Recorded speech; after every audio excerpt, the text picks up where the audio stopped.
assistindo uma entrevista com um neurocientista, neuropsicanalista. Ele está falando de outros assuntos, mas no meio da conversa lá, ele falou a respeito de onde se formam os vícios, né, e também as virtudes no cérebro humano, onde essas coisas elas ficam demonstradas no cérebro humano.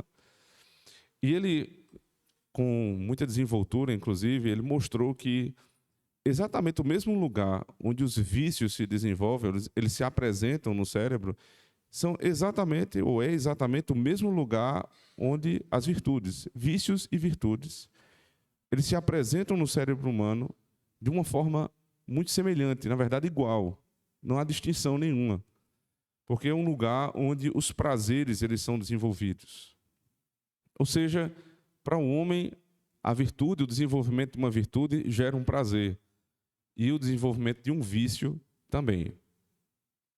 A grande diferença é moral. Ou seja, não há uma diferença clínica a ser observada, mas há uma diferença moral.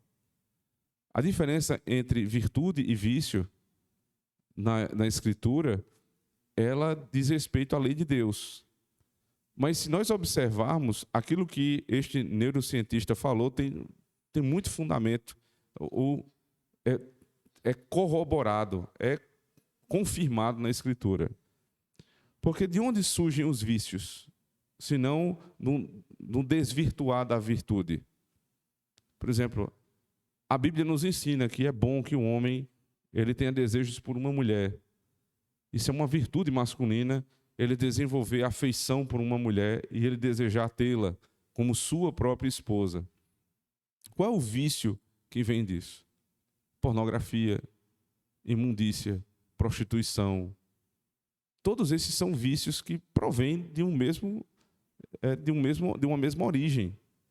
Então, o desvirtuar daquilo que é bom, ou seja, você tem, segundo a Escritura, algo que é declarado por Deus como algo bom, que é o desejo de um homem por uma mulher, mas esse homem, ao invés de satisfazer-se, né, ter prazer com a sua própria mulher, ele quer ter com outras que não a sua.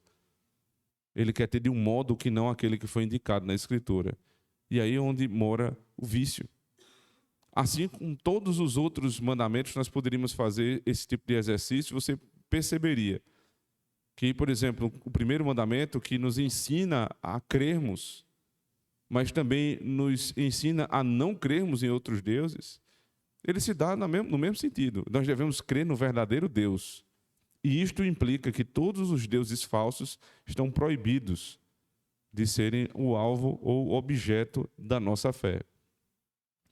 Desse modo, irmãos, nós devemos ter muito cuidado com os nossos vícios, porque eles podem parecer algo bom e agradável. Eles podem, inicialmente, se apresentar como coisas aparentemente boas. E eles se desenvolvem no mesmo campo do prazer que as virtudes. Porém, nós devemos aprender e desenvolver o nosso prazer, o nosso querer, a nossa vontade, não de acordo com aquilo que simplesmente traz prazer a despeito da lei de Deus, porque isso seria um vício. Nós deveríamos, sim, desenvolver o desejo pelo prazer segundo a lei de Deus. Aprendermos a ter prazer com as coisas que Deus diz que são boas e verdadeiramente prazerosas. Porque diz a Escritura que os benefícios do Senhor, os dons do Senhor, não acrescentam consigo a dor.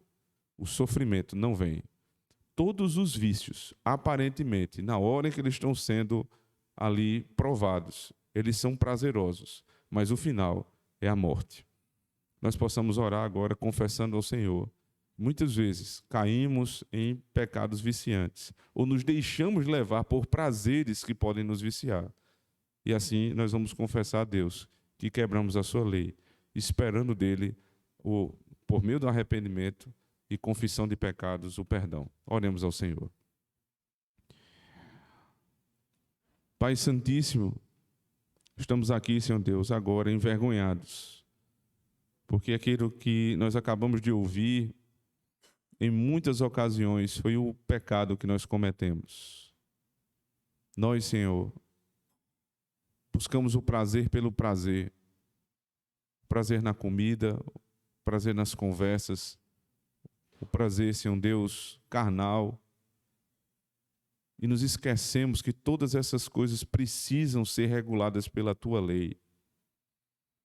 Que nós não podemos, Senhor Deus, de maneira nenhuma nos entregarmos aos prazeres sem que estes sejam, em primeiro lugar, julgados pela Tua palavra. Nos ensina, nos ajuda, Senhor Deus, nos constrange a termos uma vontade como a Tua, santa, perfeita e agradável aos Teus olhos. Nos perdoa, Senhor Deus, porque muitas vezes, ao invés de querer fazer a Tua, nós queremos fazer a nossa vontade. E por isso pecamos. Que possamos nos livrar, Senhor Deus, de tudo isso. Que possamos, Senhor Deus, ser não apenas perdoados pelos nossos pecados, mas santificados a cada dia pela Tua lei. Governa-nos, Senhor Deus, por aquilo que está escrito, não no nosso coração, mas aquilo que o Senhor escreveu na Tua palavra, possa ser, Senhor Deus, como tábuas de pedra escritos pelo Senhor dentro de nós, na nossa alma. Rogamos ao Senhor que nos ajude em Cristo. Amém. Palavra de Deus, voltando lá para o texto de Deuteronômio 32, nos traz uma grande promessa. Deuteronômio 32, versos 35 a 36. Minha é a vingança e a recompensa, ao tempo que resvalar o seu pé, porque o dia da ruína, da sua ruína, está próximo, e as coisas que lhe hão de suceder se apressam a chegar. Porque o Senhor fará justiça ao seu povo, e se compadecerá de seus servos, quando vir que o poder dele se foi, e não há preso nem desamparado. Amém. Quando o Senhor fará misericórdia? Quando ele perceber que o seu povo não tem força. Quando nós confessamos, estamos enredados no pecado e não temos força para sair, é nesse momento que Deus perdoa os nossos pecados e derrama sobre nós a sua misericórdia. Deus seja louvado por isso. Amém.